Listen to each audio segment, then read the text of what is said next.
नमस्कार, शाम के 7 बज चुके हैं और मैं हूं संतोष चौधरी। हाजिर खबरों का आपका पसंदीदा न्यूज बुलेटिन देश प्रदेश के साथ बुलेटिन में अगले आधे घंटे में हम आपको दिखाएंगे देश और प्रदेश की वो तमाम बड़ी खबरें जो आज दिन भर सुर्खियों में बनी रही। दिल्ली में आज 17वें सिविल सेवा दिवस समारोह का आयोजन किया गया, जिसमें पीएम मोदी शामिल हुए। बुलेटिन की शुरुआत इसी बड़ी खबर के साथ करते हैं। जैसे एक चक्र से रथ नहीं चल सकता है, उसी प्रकार बिना मेहनत के सिर्फ भाग्य के भरोसे सफलता नहीं मिलती। विकसित भारत के हमारे लक्ष्य की प्राप्ति के लिए भी विकास रथ के हर चक्र को मिलकर चलना है। दृढ़ प्रतिज्ञ होकर हर दिन हर क्षण इस लक्ष्य के लिए काम करना है। लक्ष्य को प्राप्त करने के लिए जीना है, जिंदगी खपानी है। किस्मत के भरोसे बैठने की बजाय जी तोड़ मेहनत को सफलता का सूत्र बताते हुए विकसित भारत के संकल्प में देश के हर वर्ग को रथ के पहियों की तरह मिलकर चलने का पीएम मोदी का ये संदेश सोमवार को 17वें सिविल सेवा दिवस के मौके पर आया, जहां पीएम मोदी ने सिविल सर्विस डे के इस साल का theme holistic development of India के जरिए सिविल सेवकों को देश के हर तबके को साथ लेकर चलने का मूल मंत्र भी दिया। होलिस्टिक डेवलपमेंट ऑफ इंडिया यानी no village left behind, no family left behind, no citizen left behind. हर घर में क्लीन वाटर, हर बच्चे को क्वालिटी एजुकेशन, हर एंटरप्रेन्योर को फाइनेंशियल एक्सेस और हर गांव को डिजिटल इकोनॉमी का लाभ। ऐसी ही बातें हैं जो होलिस्टिक डेवलपमेंट। इस कार्यक्रम के दौरान पीएम मोदी ने सिविल सेवकों से ईमानदारी, समर्पण और मेहनत के साथ देश के विकास में योगदान की अपील की। साथ ही अपने क्षेत्र में बेहतरीन काम करने वाले लोक सेवकों को सम्मानित भी किया।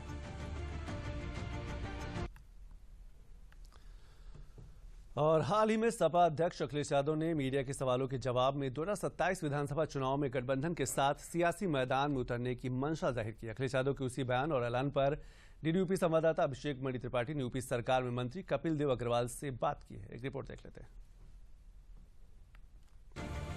इंडिया गठबंधन है और इंडिया गठबंधन रहेगा।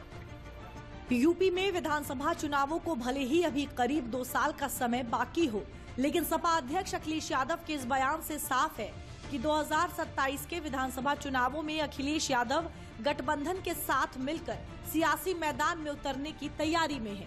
रविवार को मीडिया के पूछे गए सवाल के जवाब में अखिलेश यादव ने 2027 का चुनाव विपक्षी गठबंधन के साथ मिलकर लड़ने की मंशा जाहिर की। ऐसे में सवाल उठता है कि कांग्रेस के साथ गठबंधन सपा की सियासी मजबूरी है या फिर 2027 के चुनाव में सपा के लिए जरूरी है। दरअसल 2024 के लोकसभा चुनाव में कांग्रेस के साथ गठबंधन में चुनाव लड़ना सपा के लिए मुफीद रहा था। यूपी की 80 लोकसभा सीटों में से सपा 37 सीटें और कांग्रेस 6 सीटें जीतने में कामयाब रही थी। अपने सियासी इतिहास में सपा इतनी ज्यादा सीटें कभी नहीं जीत सकी थी। ऐसे में अखिलेश ने सूबे के सियासी समीकरण को देखते हुए 2027 विधानसभा चुनाव में पीडीए को साधने के साथ ही कांग्रेस से हाथ मिलाकर विपक्षी गठबंधन में मिलकर लड़ने का फैसला किया, जिस पर डीडीयूपी संवाददाता अभिषेक मणि त्रिपाठी ने यूपी सरकार में मंत्री कपिल देव अग्रवाल से बात की तो उन्होंने अखिलेश के ऐलान पर तंज कसते हुए इसे बीजेपी के लिए ही फायदेमंद करार दिया। सर, अखिलेश यादव एक बार फिर 2027 चुनाव में कांग्रेस के साथ गठबंधन की बात कर रहे हैं। सर, कैसे? अच्छा है। श्री राहुल गांधी सब उनको जानते हैं, कैसा उनका व्यक्तित्व है, कैसा कर्तृत्व है।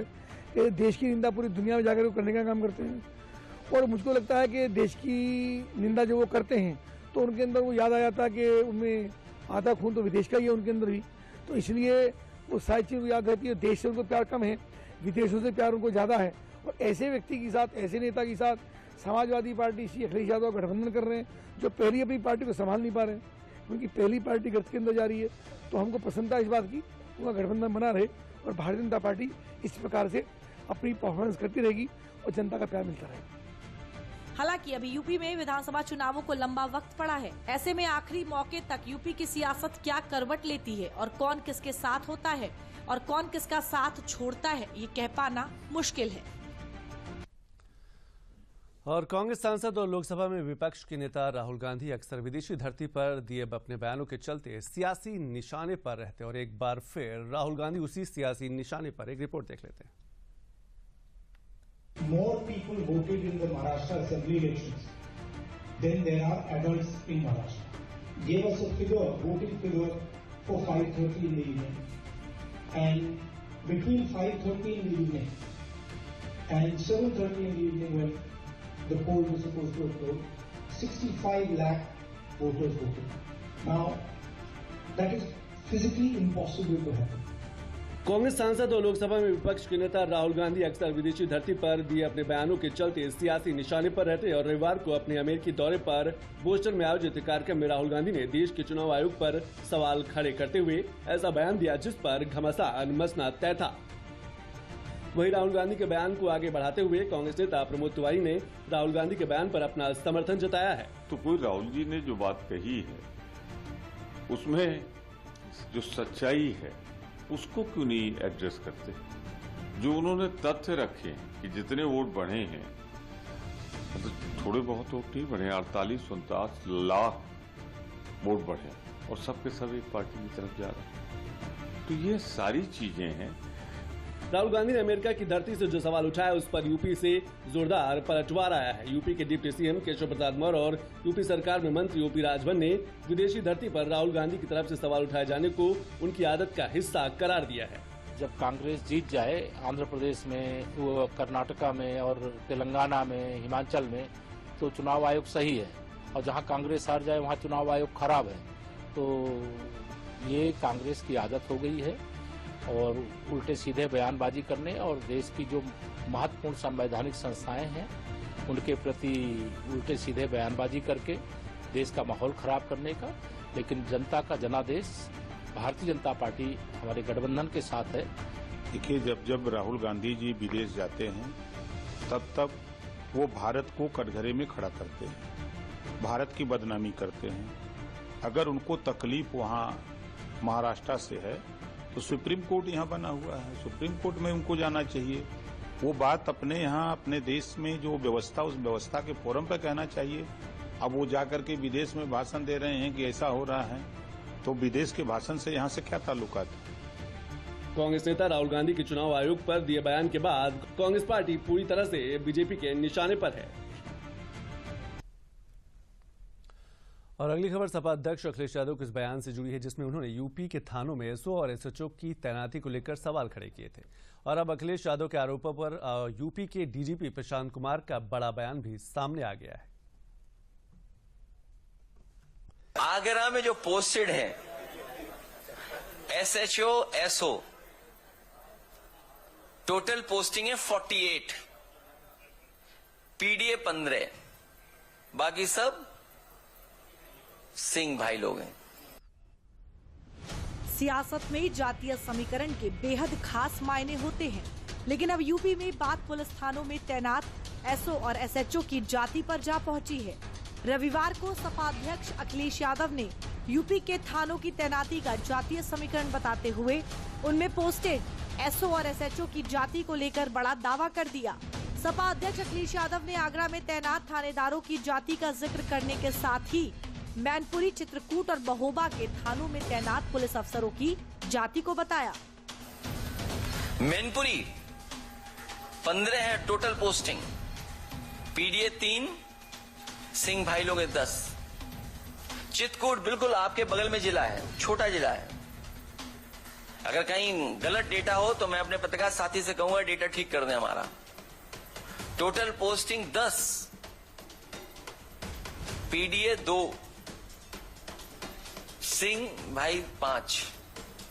महोबा छोटा जिला है और आगे जाइए आप, 11 total posting, PDA 3, Singh 6, Singh भाई। सपा अध्यक्ष अखिलेश यादव ने पुलिस विभाग में पीडीए के साथ नाइंसाफी के आरोपों के साथ जो सियासी दांव चला, उसका आगरा, मैनपुरी, चित्रकूट और महोबा जिलों के पुलिस विभाग के सोशल मीडिया अकाउंट पर खंडन किया गया। वहीं सोमवार को यूपी के डीजीपी प्रशांत कुमार का भी सपा अध्यक्ष अखिलेश यादव के आरोपों पर जवाब आया। जो भी सूचनाएं अभी सोशल मीडिया पर चल रही हैं वो सरासर गलत हैं। संबंधित जिलों के द्वारा ये सभी को ऑलरेडी अवगत कराया जा चुका है और आगे भी अगर कोई इस तरह की भ्रामक सूचनाएं फैलाई जाएंगी या बताई जाएंगी तो हम उसको स्पष्ट करेंगे और सभी जो ऐसे लोग जो जिम्मेदार पदों पे हैं उनको इस तरह की बयानबाजी नहीं करनी चाहिए। यूपी के डीजीपी प्रशांत कुमार ने सपा अध्यक्ष अखिलेश यादव के आरोपों को निराधार करार दिया। साथ ही जिम्मेदार पदों पर बैठे लोगों के ऐसे बयानों से बचने की नसीहत भी दी।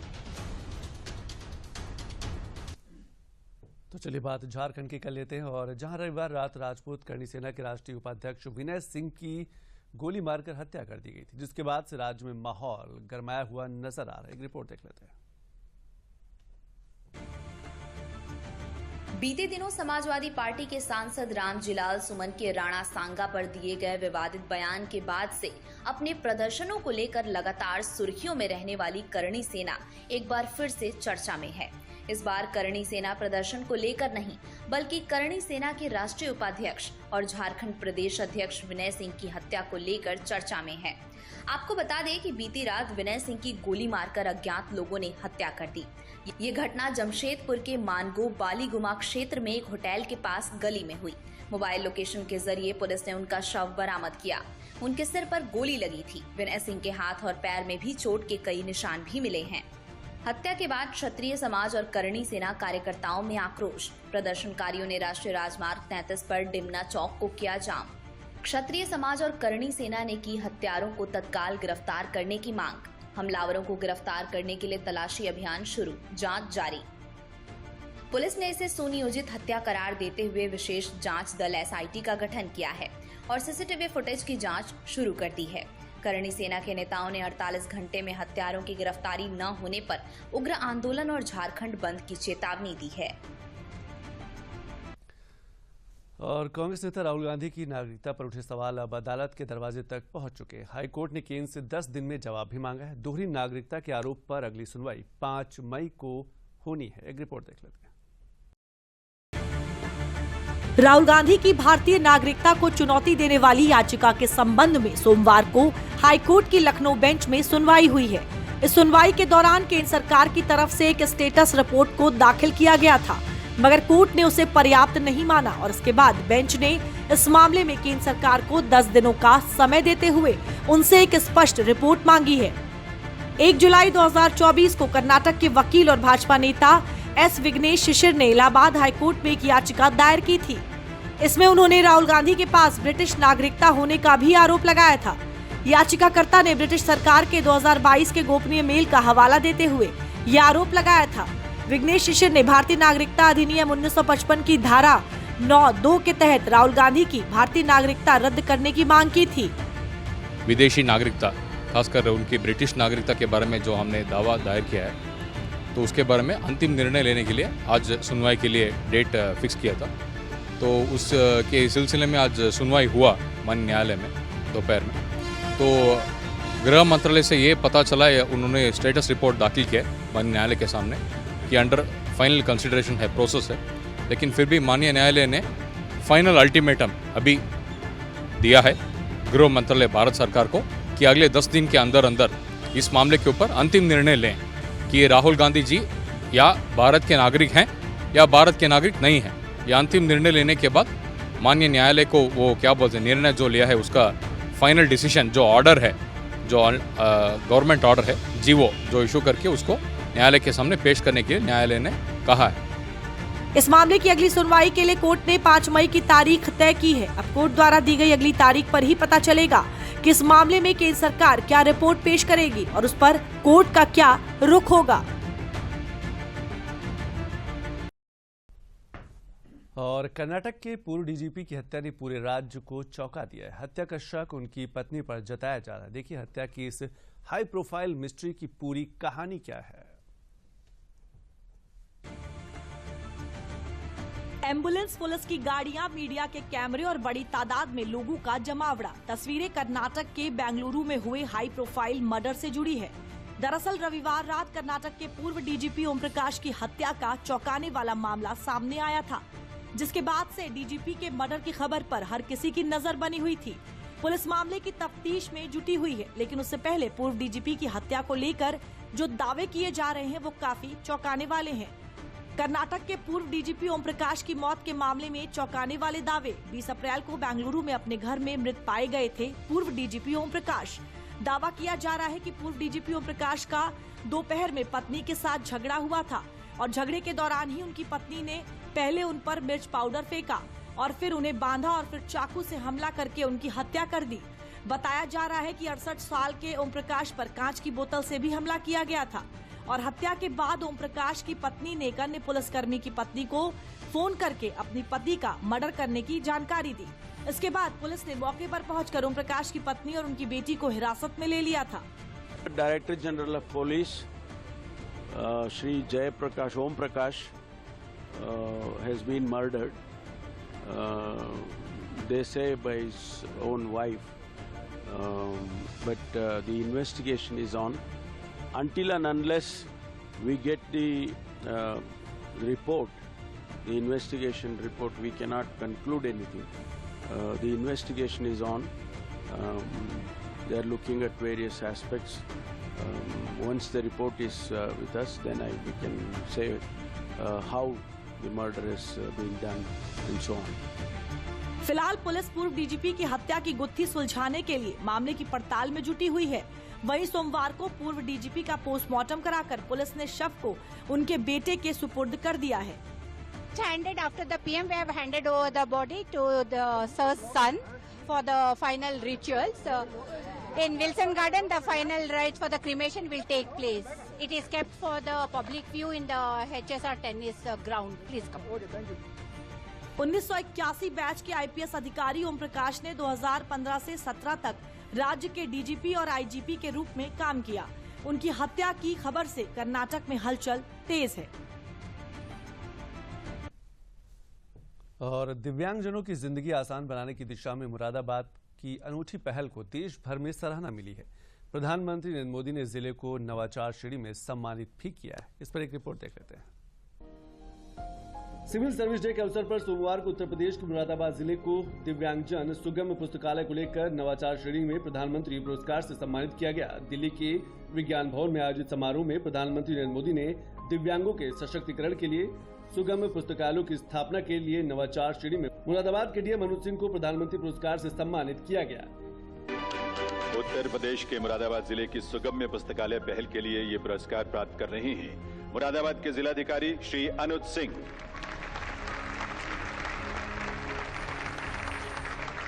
इस कामयाबी में जनपद के सीडीओ आईएएस सुमित यादव का अहम योगदान रहा। ये पुस्तकालय दृष्टिबाधित, मूक, बधिर, बौद्धिक व अन्य प्रकार की दिव्यांगता वाले बच्चों के लिए स्थापित किए गए हैं। इस पहल से मुरादाबाद प्रदेश का पहला जिला बन गया है।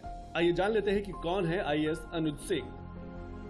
अनुज सिंह साल 2013 बैच के यूपी कैडर के आईएएस अधिकारी हैं। वह मूल रूप से बिहार राज्य के छपरा जिले के रहने वाले हैं। उनका जन्म 11 मई 1988 को हुआ था। आईआईटी दिल्ली से अनुज सिंह ने केमिकल इंजीनियरिंग में बीटेक की पढ़ाई की। पढ़ाई पूरी होने के बाद उन्होंने सिविल सर्विस की तैयारी शुरू की और साल 2013 में आईएएस अधिकारी बन गए।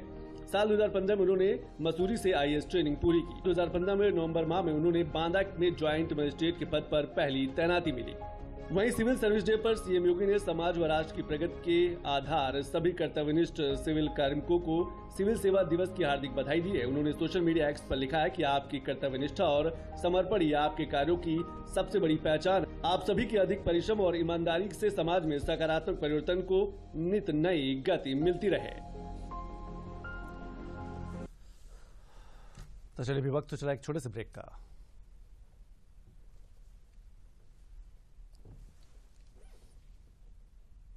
प्लेटफॉर्म नंबर 2 से चलने वाली सुपरफास्ट एक्सप्रेस के यात्रियों तुम्हें नहीं, इसे मोबाइल चार्ज करना। दिमाग चार्ज कर अपना। ऐसे पब्लिक पोर्ट से फोन चार्ज किया तो पर्सनल डेटा होगा पब्लिक। देखा? पापा रुको, मैं पे करता हूँ। No signal. अब क्या करोगे? फ्री वाईफाई है ना? बुद्धू सुधर जा। पेमेंट्स के लिए नो ओपन वाईफाई, यानी फ्रॉड को करो बाय बाय। RBI कहता है करो से ही शुरुआत, बनो फाइनेंशियली स्मार्ट। और झारखंड के बोकारो में सुरक्षा बलों को बड़ी कामयाबी मिली है। लुगु पहाड़ के पास सुरक्षा बलों और नक्सलियों के बीच मुठभेड़ में 1 करोड़ की इनामी समेत 8 नक्सली मारे गए हैं। एक रिपोर्ट देख लेते हैं। झारखंड के बोकारो जिले में नक्सलियों के खिलाफ पुलिस ने बड़ी कार्रवाई की है। झारखंड पुलिस के साथ सोमवार सुबह हुई मुठभेड़ में 8 नक्सली मारे गए। पुलिस मुख्यालय के अनुसार ये मुठभेड़ बोकारो के लुगु पहाड़ की तलहटी में सोसो टोला के निकट हुई। मौके से एक AK सीरीज की राइफल, एक SLR, 3 इंसास राइफल, कई हथियार भी बरामद किए गए हैं। मारे गए नक्सलियों में वो भी शामिल हैं जिस पर 1 करोड़ का इनाम घोषित था। CRPF और जिला पुलिस के जवान इलाके में सर्च ऑपरेशन चला रहे थे। इसी दौरान नक्सलियों की नजर जवानों पर पड़ी और उन्होंने फायरिंग शुरू कर दी। जवाबी कार्रवाई में जवानों ने भी फायरिंग की। इस मुठभेड़ में 1 करोड़ रुपए का इनामी नक्सली प्रयाग मांझी उर्फ विवेक भी मारा गया। कुल 8 नक्सलियों के शव बरामद कर लिए गए हैं। झारखंड पुलिस के लिए एक बहुत सफलतापूर्वक दिन है आज, और हमारी जांबाज फोर्सेस ने आज माओवादियों के गढ़ में घुस करके 8 माओवादियों को मार गिराया है। और उसमें हमारे को 4 इंसास, 1 SLR, 1 रिवॉल्वर और कुछ अन्य हथियार बरामद हुए हैं। और 3 टॉप नक्सली जिसमें विवेक उर्फ प्रयाग मांझी, अरविंद यादव और साहेब राम मांझी, मैं रिपीट करता हूं, विवेक उर्फ प्रयाग मांझी, अरविंद यादव और साहेब राम मांझी, ये 3 टॉप नक्सली मारे गए हैं। वहीं गृह मंत्रालय ने ट्वीट किया है कि नक्सलवाद को खत्म करने की हमारी मुहिम निरंतर जारी है। आज सुरक्षा बलों को नक्सलवाद को जड़ से उखाड़ने के लिए चल रहे अभियान में एक और बड़ी सफलता मिली। झारखंड के बोकारो में लुगु हिल्स में मुठभेड़ में 8 माओवादी मारे गए, जिनमें एक शीर्ष स्तर का नक्सली नेता विवेक, जिस पर 1 करोड़ रुपए का इनाम था, और 2 अन्य कुख्यात नक्सली शामिल हैं। ऑपरेशन जारी है, हमारे सुरक्षा बलों की सराहना करें। फिलहाल इलाके में सर्च ऑपरेशन जारी है। इलाके में अभी और नक्सलियों के छिपे होने की जानकारी है। मारे गए नक्सली प्रयाग मांझी उर्फ विवेक NIA का भी वांटेड था। टेरर फंडिंग मामले में एजेंसी को लंबे समय से इसकी तलाश थी। और one nation one election Modi सरकार की प्राथमिकताओं में से एक है। हालांकि समाजवादी पार्टी समेत कुछ सियासी दल लगातार वन नेशन वन इलेक्शन का विरोध जताते रहे हैं। इसी को लेकर DDUP संवाददाता अभिषेक मणि त्रिपाठी ने यूपी सरकार में मंत्री कपिल देव अग्रवाल से खास बातचीत की है। वन नेशन वन इलेक्शन को लेकर लगातार विरोध कर रहे हैं अखिलेश यादव। विरोधी की वजह नहीं, अगर एक साथ चुनाव होते हैं लोकसभा के, विधानसभा के, तो निश्चित रूप से खर्चे कम होंगे, निर्वाचन आयोग पर प्रेशर कम होगा, बहादुर कम होगी, आचार संहिता नहीं लगेगी, विकास के कार्य नहीं रुकेंगे, गतियाँ काम की नहीं रुकेंगी। सरकारी कर्मचारी, अध्यापक, हमारे टीचर्स, हमारी आंगनबाड़ी, हमारी आशाएं, अन्य पूरा सिस्टम, सारे अधिकारी, जितने प्रशासनिक अधिकारी होते हैं, सबको 2-2 महीने के लिए कहीं ना कहीं ड्यूटी पर भेजा जाता है। सारे विकास कार्य ठप हो जाते हैं, वो सब खत्म होते हैं। अखिलेश यादव जी के पास एक ही एजेंडा है, सरकार का विरोध विरोध विरोध। कोई पॉजिटिव और कंस्ट्रक्टिव योजना उनके पास नहीं है, तो मुझको लगता है सरकार अपना काम ठीक प्रकार से कर रही है। बिल्कुल देखिए, साफ कहना था कि अखिलेश यादव के पास कोई भी अलग एजेंडा नहीं है, वो सिर्फ सरकार का विरोध करना जानती है। कैमरा आशुतोष साथ अभिषेक मणि त्रिपाठी, DD न्यूज, लखनऊ। और BCCI ने भारतीय क्रिकेट टीम के खिलाड़ियों के लिए नया सालाना सेंट्रल कॉन्ट्रैक्ट जारी कर दिया। इस बार 4 खिलाड़ी टॉप ग्रेड में शामिल किए गए हैं। रिपोर्ट देख लेते हैं। भारतीय क्रिकेट कंट्रोल बोर्ड BCCI ने भारतीय पुरुष टीम के खिलाड़ियों के सालाना सेंट्रल कॉन्ट्रैक्ट की सूची जारी कर दी है। BCCI ने कुल 34 खिलाड़ियों के साथ अनुबंध किया है। इस बार ईशान किशन और श्रेयस अय्यर की वापसी हुई है। पिछली बार बोर्ड ने इन दोनों खिलाड़ियों को बाहर कर दिया था। आपको बता दें कि बोर्ड ने ये कॉन्ट्रैक्ट 1 अक्टूबर 2024 से 30 सितंबर 2025 तक के लिए किया है। BCCI की घोषित की गई सूची में A+ कैटेगरी में रोहित शर्मा, विराट कोहली, जसप्रीत बुमराह और रवींद्र जडेजा का नाम शामिल है। ये कॉन्ट्रैक्ट 1 अक्टूबर 2024 से 30 सितंबर 2025 तक के लिए किया गया है। A+ ग्रेड में रोहित शर्मा, विराट कोहली, जसप्रीत बुमराह और रवींद्र जडेजा शामिल हैं। B ग्रेड में सूर्य कुमार यादव, कुलदीप यादव, अक्षर पटेल, यशस्वी जायसवाल, श्रेयस अय्यर हैं। C ग्रेड में रिंकू सिंह, तिलक वर्मा, ऋतुराज गायकवाड़, शिवम दुबे, रवि बिश्नोई, वॉशिंगटन सुंदर, मुकेश कुमार, संजू सैमसन, अर्शदीप सिंह, प्रसिद्ध कृष्णा, रजत पाटीदार, ध्रुव जुरेल, सरफराज खान, नीतीश कुमार रेड्डी, ईशान किशन, अभिषेक शर्मा, आकाशदीप, वरुण चक्रवर्ती और हर्षित राणा शामिल हैं। भारतीय क्रिकेट कंट्रोल बोर्ड ने A+ ग्रेड में 4, A ग्रेड में 6, ग्रेड B में 5 और C ग्रेड में 19 खिलाड़ियों को शामिल किया है। आपको बता दें कि रोहित शर्मा, विराट कोहली, रवींद्र जडेजा T20 इंटरनेशनल से संन्यास ले चुके हैं। इसके बावजूद BCCI ने इन खिलाड़ियों को टॉप ग्रेड में रखा है। A+ ग्रेड में बुमराह एकमात्र खिलाड़ी हैं जो क्रिकेट के तीनों फॉर्मेट में खेल रहे हैं। और भदोही में फर्जी दस्तावेजों पर नौकरी करने वाले शिक्षकों पर बड़ी कार्रवाई हुई है। 22 शिक्षकों को बर्खास्त किया गया है। रिपोर्ट देख लेते हैं। भदोही में फर्जी प्रमाण पत्रों के आधार पर नौकरी करने वाले शिक्षकों का मामला सामने आया है।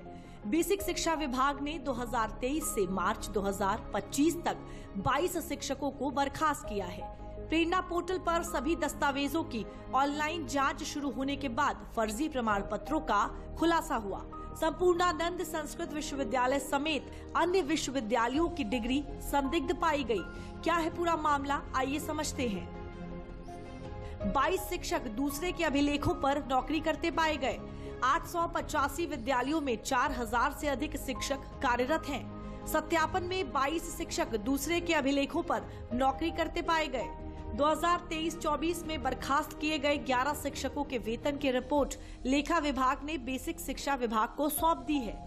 11 शिक्षकों का वेतन हिसाब अभी तक नहीं मिल रहा है। इस कारण उनसे वसूली की कार्रवाई नहीं हो पा रही है।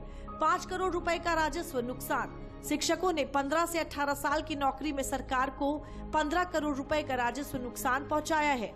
बर्खास्त किए गए अधिकांश शिक्षक प्रयागराज, जौनपुर, आजमगढ़, गाजीपुर, बलिया और वाराणसी के निवासी हैं। वर्तमान समय में 22 लोगों के खिलाफ FIR हो चुका है।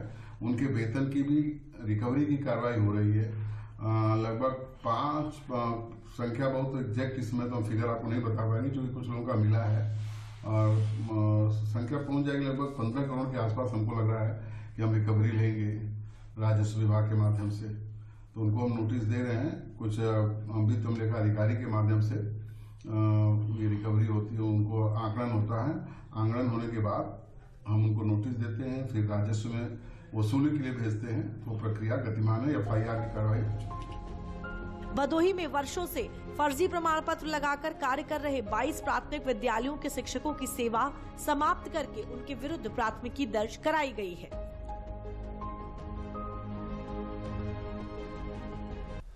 चलिए वक्त तो चला एक छोटे से ब्रेक का।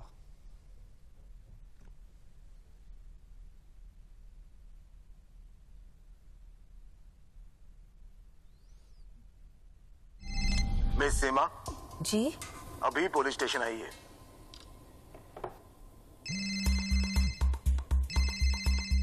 रुकिए वरना घर आ जाएंगे। क्यों? लेकिन मैं अकेले दूसरे कमरे में जाइए, वरना बेटा जेल जाएगा। जेल तो तुम जाओगे। तुम्हारा चेहरा रिकॉर्ड हो चुका है। डिजिटल अरेस्ट जैसा कुछ नहीं होता, ये सब फ्रॉड है। इसीलिए पैनिक ना करें। पुलिस, बैंक, RBI इत्यादि के नाम पर आने वाले साइबर अपराधियों के फोन या वीडियो कॉल से सावधान रहें। उन्हें पैसे ना भेजें और तुरंत पुलिस में रिपोर्ट करें। हेलो मम्मा। RBI कहता है जानकार बनिए, सतर्क रहिए।